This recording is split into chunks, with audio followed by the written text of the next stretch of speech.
बहू, तेरे मायके से जो घी आया है उसका आधा डिब्बा मेरी बेटी के घर भिजवा दे।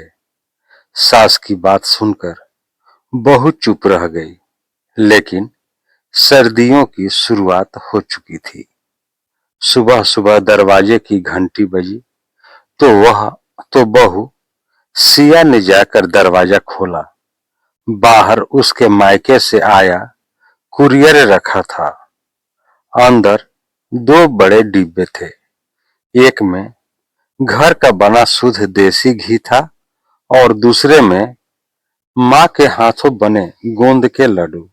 साथ में एक छोटा सा पत्र भी था जिसमें लिखा था, बेटी, मौसम बदल रहा है, अपना और घर के सभी लोगों का ध्यान रखना।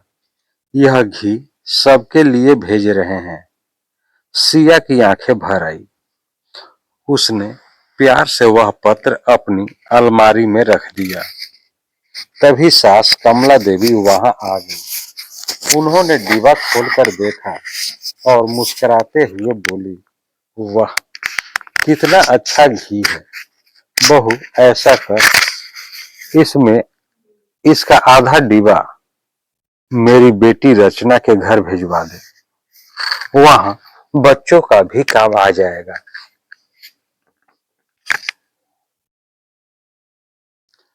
एक पल के लिए सिया चुप हो गई। उसे याद आया कि उसके मायके से साल में सिर्फ एक बार ही ऐसा घी आता है। लेकिन अगले ही पल उसने मुस्कुराकर कहा, मम्मी, ठीक है मम्मी जी।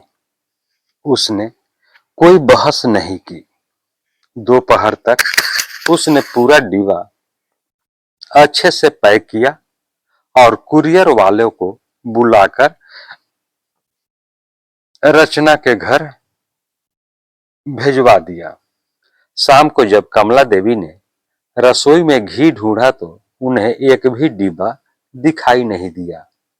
वे हैरान होकर बोली, अरे बहू, मैंने तो तू आधा भेजने को कहा था, यहाँ तो कुछ भी नहीं बचा। सिया मुस्कुराकर बोली, मम्मी जी, मैंने पूरा डिब्बा दीदी के घर भेज दिया। कमला देवी चौंक गई। पूरा डिब्बा? लेकिन तू अपने लिए क्या रखोगी? तेरे मायके वालों ने तेरे लिए भेजा था। तभी बेटा अभिषेक भी ऑफिस से घर आ गया। उसने भी पूरी बात सुन ली। उसे लगा शायद सिया से गलती हो गई होगी, लेकिन सिया के चेहरे पर न कोई पछतावा था न शिकायत। वह बिल्कुल शांत थी। कमला देवी ने फिर पूछा, बेटी, सच सच बता, तूने ऐसा क्यों किया? सिया ने धीरे से कहा, मम्मी जी, पिछले हफ्ते दीदी से फोन पर बात हुई थी। उन्होंने बस यूं ही बताया था कि छोटे आरव की तबीयत ठीक नहीं रहती। डॉक्टर ने उन्हें पौष्टिक खाना खाने की सलाह दी है। उस दिन से वही बात मेरे मन में थी।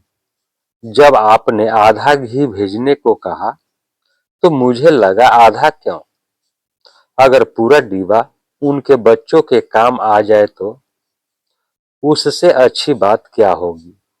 मेरे मायके वाले अगले साल फिर भेज देंगे, लेकिन इस समय अगर यह घी आरव के सेहत में काम आ जाए तो वही सबसे बड़ी खुशी होगी। यह सुनते ही कमला देवी की आंखें भर आई। उन्होंने कभी सोचा भी नहीं था कि बहू अपने हिस्से का भी बिना किसी झिझक के दे देगी। अगले ही दिन रचना का फोन आया। उसकी आवाज भर्रा रही थी। उसने माँ से कहा, माँ, भाभी ने सिर्फ घी ही नहीं भेजा, साथ में यह भी लिखा है कि जब तक आरव ठीक नहीं हो जाता घी की चिंता मत करना।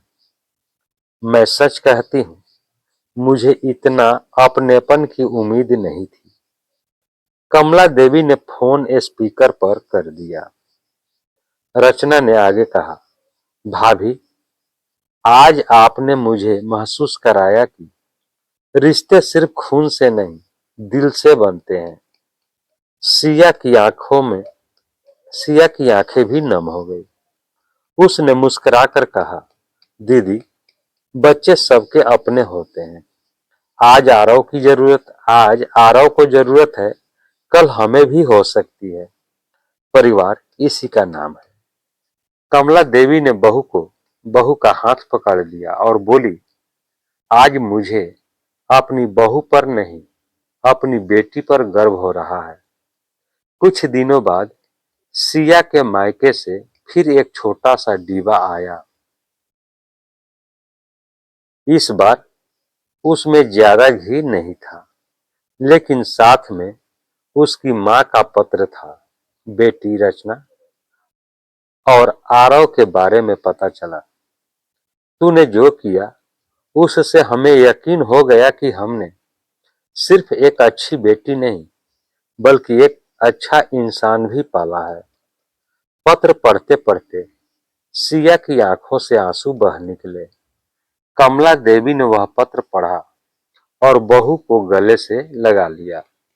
उस दिन पूरे परिवार ने समझ लिया कि रिश्तों की असली मिठास घी में नहीं, बल्कि त्याग, अपनापन और सही समय पर एक दूसरे का साथ देने में होती है। दोस्तों, अगर आपको यह कहानी पसंद आई हो तो कमेंट में राधे राधे जरूर लिखें और लाइक, शेयर और फॉलो करना न भूलें।